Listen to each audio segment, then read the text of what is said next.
Hi, it's Dr. Hood. Somebody asked me recently if I could make a video giving tips on eating healthily when traveling for business trips in particular. Most of my work is based in hospital, but I do regularly go either abroad or in the UK for conferences, training events, meetings, and so on.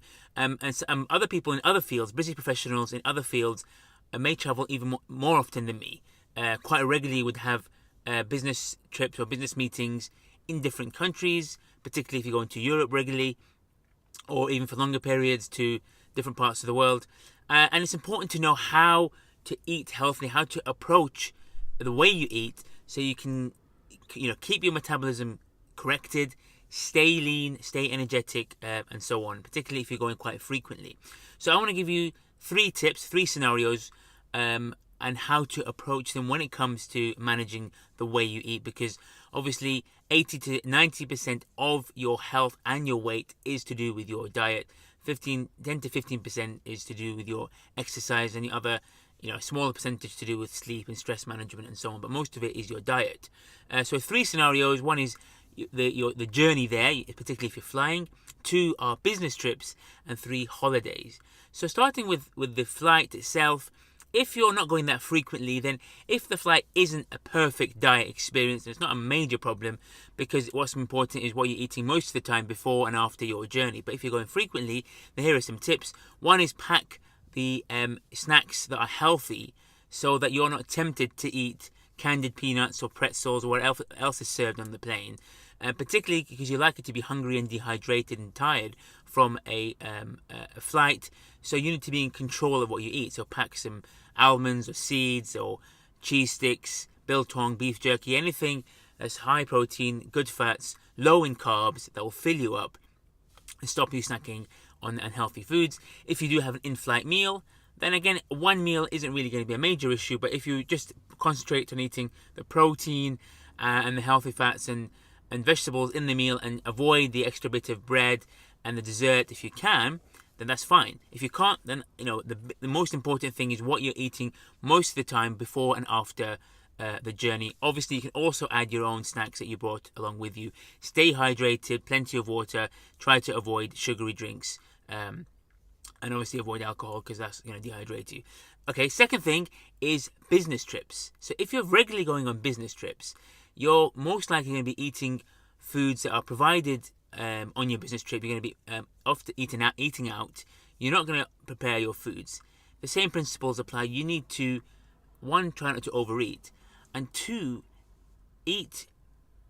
focus on foods that are nutrient dense. So good quality protein, animal protein, non-starchy vegetables, healthy fats. Manage your carbs. And even if you're eating a bit more protein and not so much fat, even if you're not managing to get your non-starchy vegetables in, the easiest source of your fuel will be protein. So either prepackaged foods, or when you eat out, just ask for more mains, less carby sides, such as garlic breads or fries and so on, and eat enough to fill you up. Add healthy fats like olive oil and butter as well, to make sure you're satiated. And that's when you're eating out, which you'll do more often when you're on a business trip. And if you're going frequently, it's quite important to develop these habits. If you're going once every 6 months, then what's important is what you eat most of the time. If you're going quite regularly, on a weekly or fortnightly basis, you have to try to develop habits so that you don't disrupt your metabolism on a regular basis, always having high carb, high sugar snacks. So that's your business trips. When it comes to your holidays, it's a slightly different approach. You're wanting to enjoy the foods that are there on holiday. So particularly if you're going to a new foreign country on holiday, you don't want to deny yourself those treats. You just have to manage it in your diet. So, for example, last year I went on a holiday to North Africa. It was a resort holiday, all inclusive, and I wanted to try some of the local foods. So I didn't deny myself some of the more sugary foods and some of the more carb-loaded foods.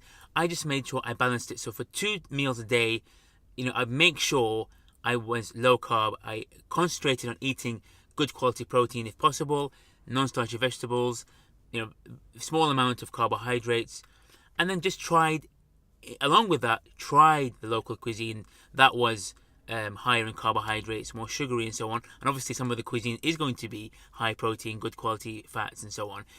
So you're not denying yourself that. But your approach on holiday is to try the less healthy foods, but don't go all out eating, poor quality, nutrient poor, high glycemic index foods 3 times a day. That really is going to have a significant effect, particularly if you're going to go for a 2-week or 10-day holiday. You just have to use your willpower to eat more of the good stuff and then fit in some of the treats. It's a slightly different approach compared to regularly traveling for work. So apply the same principles whether you're flying, whether you're going on a business trip, and also to an extent when you're on holiday. Focus on nutrient density. Focus on filling your plate mainly with good quality protein. Animal protein is best. Non-starchy vegetables, healthy fats, and a small side of carbohydrates. And again, they're not essential. That's how you correct your metabolism. That's how you manage your busy working life as a busy professional, and also keep your metabolism corrected and stay lean and stay healthy.